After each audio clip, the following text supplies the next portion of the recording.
Okay, now let's talk about actually shooting your video. I'm going to upload a guide that's got sort of the 10 steps you should keep in mind when you're out shooting. It's sort of a visual reminder of the things you should be doing. It's easy to get hung up on certain details and overlook other details. And then it's not until you're editing it all together later that you realize the mistakes that you made, and you either have to go back and reshoot it or live with them. So let's go through them one step at a time. The first step is choosing your location.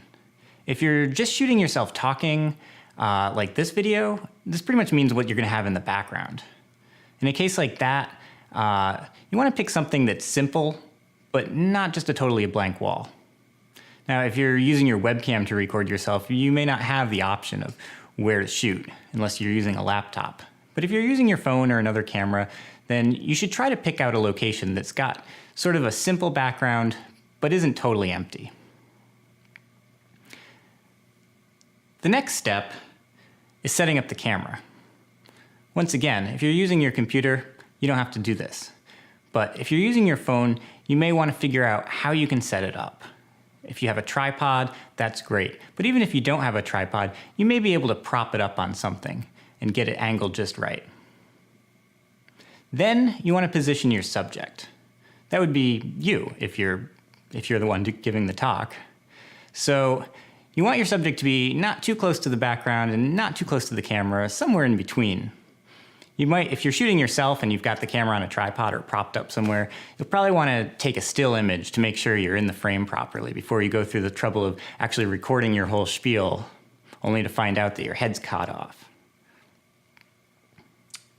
Then you'll want to make any lighting adjustments you might want to make. Now, you're probably not going to be using actual video lights, but that doesn't mean that you don't have any control over the lighting. When you're using just the lighting that's around, it's called using the available light. And there's still options that you can do with it. You can open and close blinds on the window. You can turn lights on and off. So you want to keep these things in mind. Sometimes you actually may want to consider where the light sources are when you're picking the location in the first step. For example, using windows is a great way to use light. You probably don't want to have the sun coming in directly on you, but if you've got a window that's either north-facing, or you've got a west-facing window in the morning or an east-facing window in the evening, these provide great soft light. Then you'll want to set up your audio. Now, you may just be using the microphone on your camera, and that's fine, but using an external microphone is the best way to improve the audio in your videos. Even if it's just a cheap external microphone, it can have a significant impact on how well your audio comes out. So, depending on the microphone is depending on how you're going to set it up. Now, ideally, you'd have something that may be clipped on, a little mic, but you probably don't have one of those. You might have a headset, and you could use that, or even a phone piece that you could hang from your ear and talk into. Could help. And in my case, I've got a microphone set up here, you can see. But even without a fancy stand, you can still set up a microphone on a chair, maybe down low, or over here, I guess, just out of frame. It's also important to keep in mind that some microphones are directional, meaning you'll want to have it pointed at the source of the sound that you're recording. And some microphones are omnidirectional, which means that they record everything all around them. Then you'll want to set your exposure. Now, chances are you're going to be using the auto exposure on your camera, but you'll still want to check and make sure that it's exposing right. Sometimes auto exposure doesn't always work. For example, if I was well lit, but the background was really dark, the camera might try to make the whole image brighter, in which case I'd get overexposed and my background would be exposed properly. For the most part, you want to have your subject exposed properly and not worry so much about if the background's under or overexposed. Now, I'm not going to get into how to set exposure, but for the most part, you can just look at your screen and tell based on that. It's important to know that every screen displays images differently. So if you know that the screen on your camera is really bright, for instance, you want to take that in mind when you're looking at the image. And you might want to make it a little bit brighter than you think it needs to be. You can either set the exposure manually, or you can use something called exposure compensation, which basically means that it takes the auto exposure that the camera is going to use anyway and then adjusts it by however much you tell it. A negative number will make it darker, and a positive number will make it brighter. Now, contrary to what you might think, if you're shooting a dark image, you'll actually want to make the image darker and use the exposure compensation to make it darker. And if you're shooting a really bright image, you'll want to use the exposure compensation to make it brighter. This is because the camera tries to make your image in the middle of the line, middle gray. So if you're shooting something that's really dark, it's going to try to brighten it up more so than it should look naturally. So you'll want to actually make the image darker. And if you're shooting something that's really bright, really white, then the camera will try to underexpose it to make it meet that middle gray. So you'll want to use the exposure compensation to actually make the image brighter. The next step is setting the focus.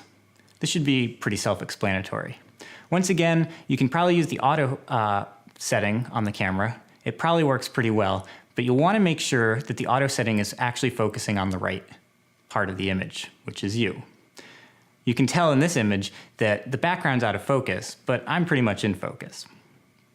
So a lot of cameras have gotten really good at this with facial recognition and knowing to focus on faces, but it's a good idea to check and make sure that the camera's actually focusing where it's supposed to be focusing.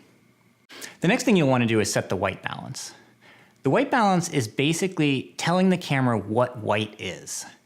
Different kinds of light are actually different colors. Daylight, for example, is really blue, and tungsten lights, or the incandescent bulbs, are usually pretty warm. You can tell in this image, you can look at the light behind me, it looks pretty yellow. That's because it's a much warmer light source than the actual light that's lighting me. So if you've got the white balance wrong, your people might look really orange or really blue, and it puts what's called a color cast over the whole image.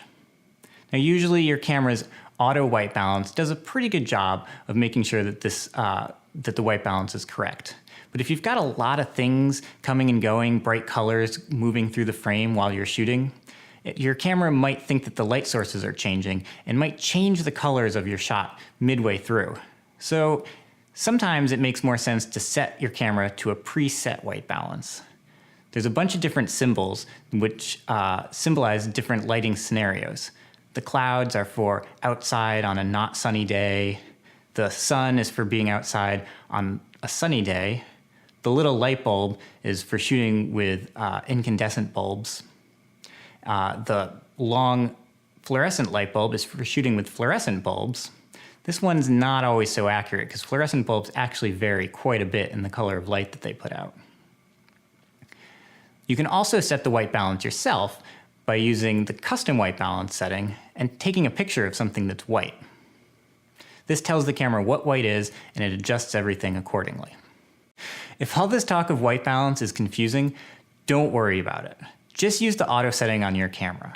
I just want you to know that there are other options that you can use, so if you're having trouble with the color of your images in the future, there are things you can do about it.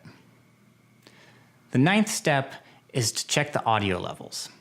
If your camera has the option of viewing the audio levels as an audio meter, it's a good idea to do that. You want to make sure that the meter is not going all the way to the top and it's not going just barely registering at the bottom.